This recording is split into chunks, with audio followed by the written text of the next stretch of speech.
Hey, welcome to my shop.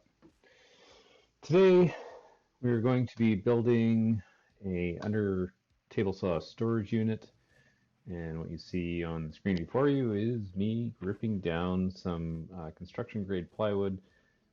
This is various pieces of 3/4 inch right now that I've had in the shop, and being a really small shop, you're always tied for space, so we're going to build us some storage. Basically a roll-out chest with some drawers in it is what we're looking for. If you look at the shelf to my right, in the video, my right, you'll see there's a little shelf on the wall behind me there, and it's just covered in random stuff. Basically, I have to throw everything up there in the corner, and it's constantly in my way, and I don't like the clutter, so we're moving on. Here I'm breaking down yet again more plywood. 3/4 inch. This is going to be the sides. So I'm going to make a 25-inch by 28-inch rectangle and move along from there.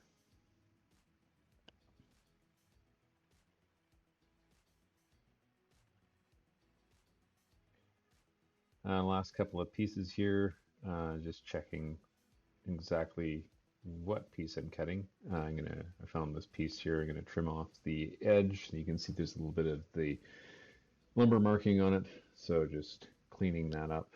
This is going to be the other side. So now I've got 4 pieces, and this is the last piece that I'm running through here. And then we're going to move on to using the Craig jig for doing pocket hole screws. I've sped this up because it's really slow watching me trying to figure out measurements. I'm just marking down some measurements here to get kind of even spread of screws across the face there. So just checking what I've done, marking everything out, and then I didn't like how many I was putting in there. So I rubbed out the other marks, and now I'm going to go through and drill everything out. Basically using some shims here to keep everything roughly level. I'm making sure as I clamp things down that there's no problems. Nothing's skewed or anything like that, but the little shims there kind of help. And obviously I'm doing this on the sides, so top and bottom, and then I'm going to rotate the unit over. So after those are all drilled out, I'm just putting some Titebond 3 glue on the edges. I don't have to, but it makes me feel better, so I'm doing it anyway. And then just adjusting it. I'm using a couple of corner braces that I made out of scrap plywood as well. They're just there basically to hold everything in place while I'm putting some screws in so nothing slides around. Just a couple of quick clamps, 90-degree piece of plywood, and then I'm going to put in some of the pocket hole screws.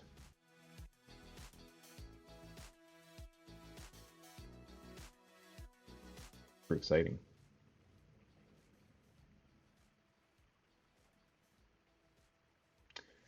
And at different points in here, I should have checked how flat some of these pieces are, which you'll see later on why that's important. Just wiping off the glue there. And then we're going to go ahead and turn this around and set it up for the other piece. A little bit more glue on there. Again, not necessary, but makes me feel better. And I'm going to use another one of those little 90-degree corner clamps that I said I used on the previous side. And this is just basically rinse and repeat once again. And now we've got the 2 sides on, so now I'm just doing the last piece here. And this will have our rectangle formed. And I decided not to use anything there because I didn't need to. Nothing was shifting around.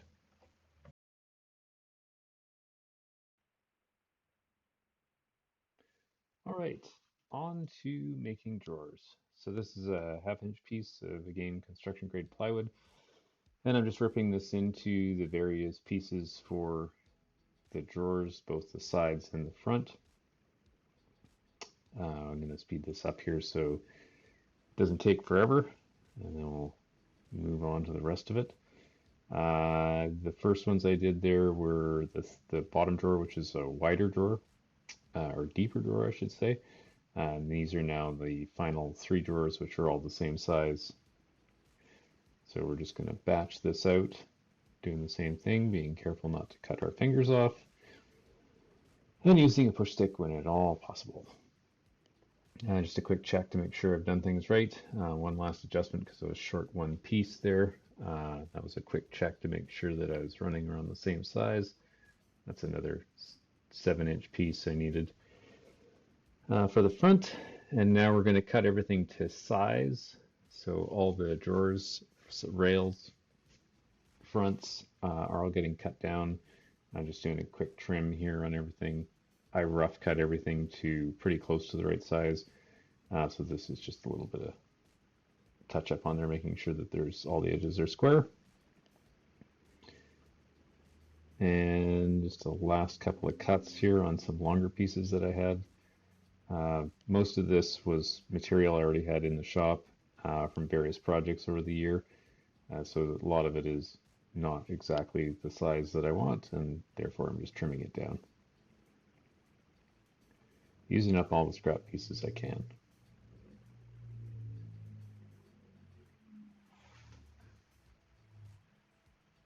All right. Okay, now we're going to go in and we are going to set up my miter guide.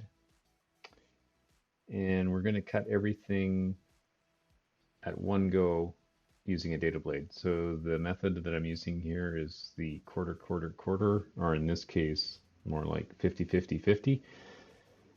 Basically, it's using a 1/4 inch dado blade and cutting all of your grooves and dados with one setup. So to keep you from getting bored, I've already set everything up accordingly. I've done a couple of test cuts, and right now I'm just aligning all my pieces the way that I want to cut them, so I don't have to think about what I'm doing and just grab and go. And then I'll speed this up so that you're not sitting there watching endless grooving. So right now I'm just cutting the grooves on the backs and the ends. Those little pieces that I picked off was some tear out, again from the constructed grade plywood. It's not the greatest. Glue and bonding isn't very good in it, so it does tend to tear out like this.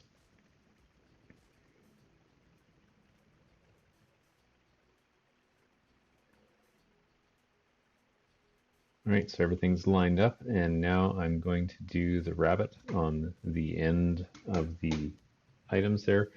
I did adjust my height a little bit there because I noticed that I had to bring it up about 1/16 of an inch. So what I'm doing here is just cutting the rabbet on the end of both the front of the drawer face and the back of the drawer face.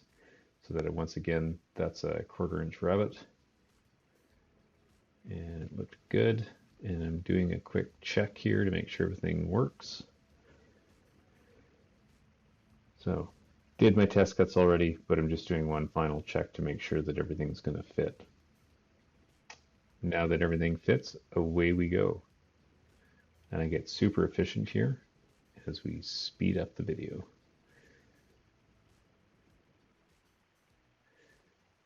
Fairly safe way to do this as long as you keep pressure against the fence like that. I could use an auxiliary fence and lift that up, but because my throat plate there, I have a zero clearance plate in, so there's lots of support for the end piece.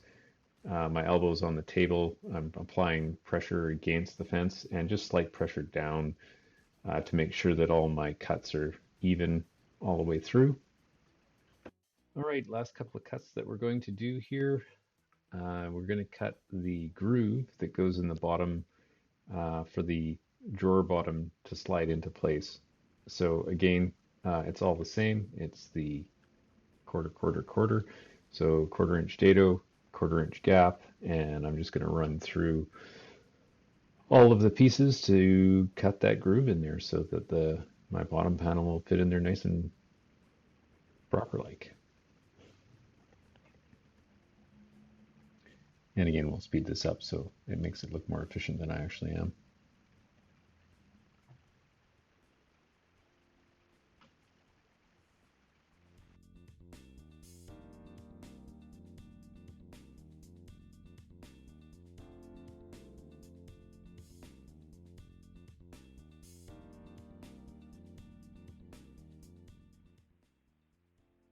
finishing up the last of the grooves, and it's on to glue up time. Once again, I'm using Titebond 3, and I'm gluing, just adding all the glue in there, getting my glue brush wet with glue so that I can actually spread the glue around and it doesn't absorb it all.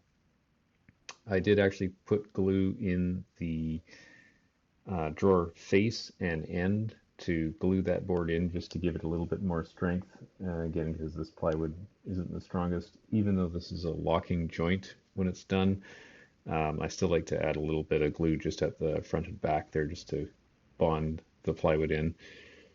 If it was solid wood, you wouldn't need to, nor would you want to, but in this case, I do.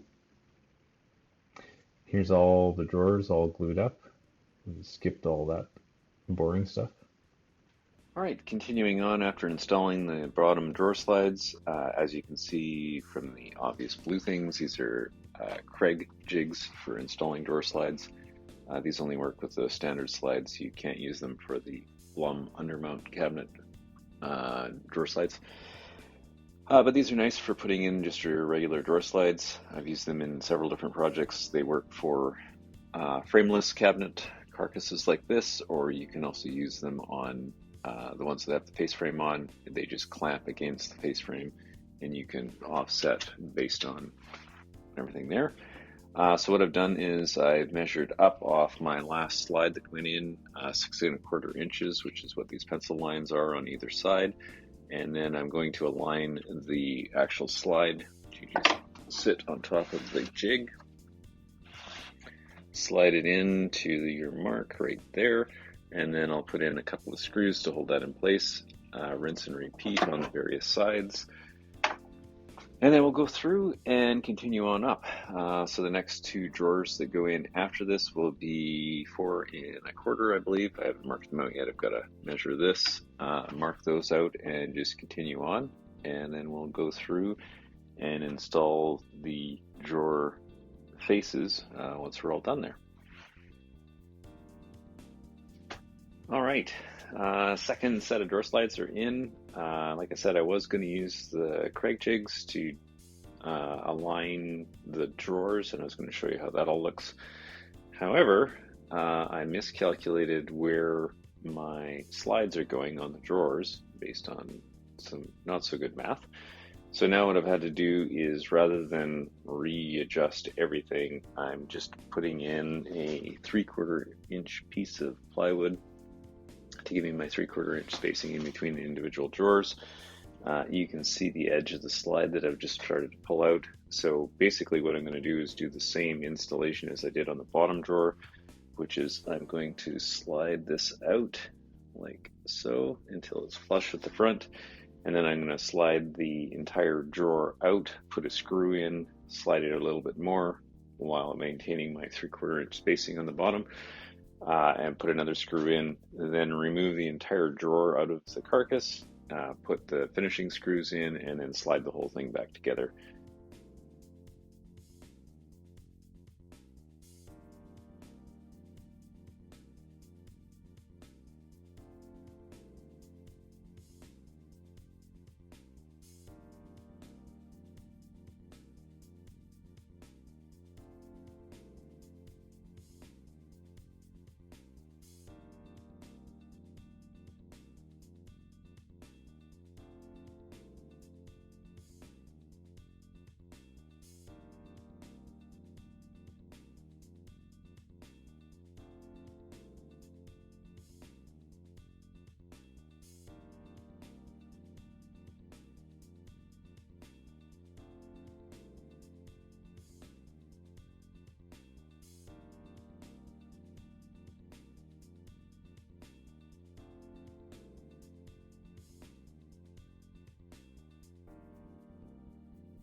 All right, as you can see, we've installed 3 out of the 4 drawer fronts. You can see at the top one there, it's just the basic drawer sitting there without the drawer front on it. The first 3 are fairly easy to install. You don't need any special hardware there. I do use the same little shims all the way along to get my spacing the same, which I'll show you here shortly. So what I do is I take my last drawer front, I figure out where my centers are going to be for the type of hardware that I'm using. I use these little shims as I just talked about. So I put these in like so, sit that down, there's my spacing. Use this one as my side shim. Normally I would use one on either side to make sure my spacing is correct, and I'll show you why I'm not doing that on here momentarily. I don't know if you can see it in the camera, but there's a big gap here. So basically this side of my cabinet is bowed, the actual plywood is bowed. I didn't notice it as I was going through. I checked for square, but I didn't notice the side was bowed out. I checked for square by measuring corner to corner. And corner to corner, everything is square that way. It wasn't until I started putting the drawers in that I noticed that there was a bigger gap when I did my spacing. And then I found out by placing a straight edge against this side that everything is way out of whack. So that's why I'm only using a shim on one side. What I'm doing here next is I'm just going to screw a quick screw in here. And I have misplaced my bit because I wasn't expecting to use the Robertson. I'll just grab another one here. These are just standard wood screws, and all this is going to do is hold my drawer in place. You can see it fit in there pretty good. And then I'll open the drawer. Doesn't have to be driven in there.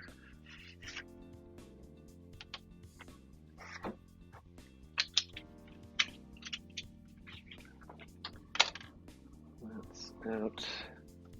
Maybe I can open it by just popping the drawer open. So now my drawer's in place, it's screwed in. I can switch to the screws that I'm using that are going to hold the drawer in there. Just 4 screws.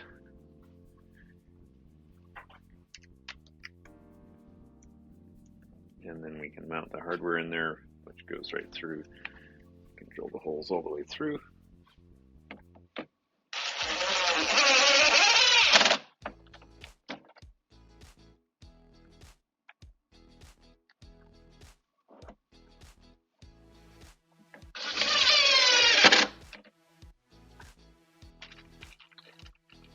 More screws, and we are done.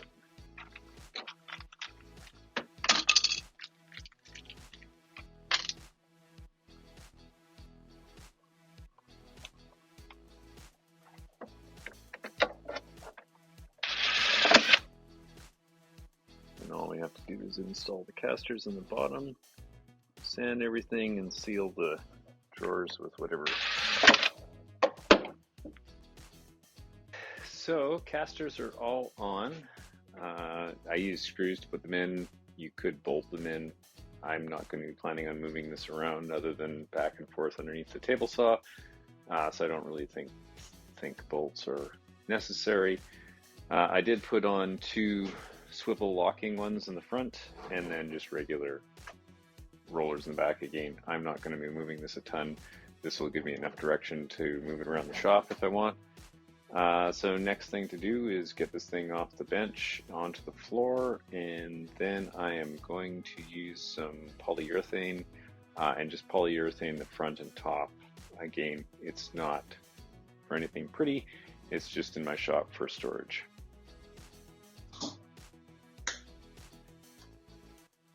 So there is the finished product, the under TableSaw cabinet storage. I didn't take a before shot, but that shelf there right underneath all of the squares and everything was just covered in random stuff, marking gauges, everything else. So if we come over here to have a look, see on the top shelf there, we've got all my marking tools, various throat plates, everything else. We go down to the saw blades in plastic holders so they don't bang. And we got my extra odds and ends, the infamous blue tape. And last but not least, dado blade and just a couple of odds and ends, and that's the saw stop dado brake that you need as an extra one. So yeah, pretty quick, easy build, fun to do. It's a shame, as I mentioned earlier when we're putting on the drawer faces, so we can see that right here, we can see that there's a deviation of almost 1/4 of an inch in a 25-inch panel. Whereas if we look on the other side, everything is nice and true. That's the problem of using, let's call it construction grade plywood. For doing things like that, you're going to get twisting and warping. Anyway, thanks so much for watching. If you have any questions, comments, let me know and I'll answer if I can. Thanks. Bye for now.